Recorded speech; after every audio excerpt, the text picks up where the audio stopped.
Sindvu sase-Afrika sithi umfati indvodza akayibuti ukuthi yebabe uyapi noma ubuyaphi.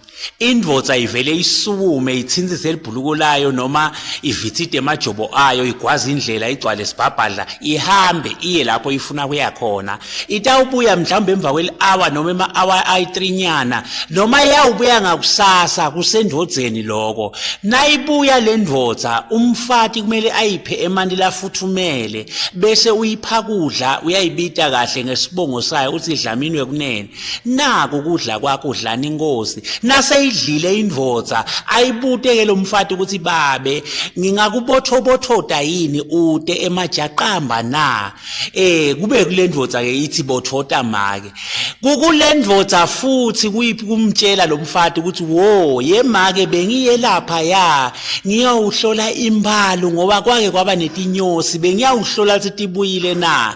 Futhi nayikakamtsheli le ndvodza ayikamtsheli akushiko kwemfati kubuta ngoba nangasuke athi uyayibuta le ndvodza athi yebabe bewuyepi isuke le ndvodza iphendule uyithi bengisesinganini sami. Utase uthini ke wena mfati ngeke bese uyadzimka phasi. Indvodza yaze yaqala kureporta emfatini ukuthi ngiyele suke sekuphelile ngaleyo ndvodza leyo isuke seyifile vele isuke seyidlisiwe le ndvodza leyo. Indvodza ayireport ivele itsintsise elibhuluko igwaza indlela ihambe.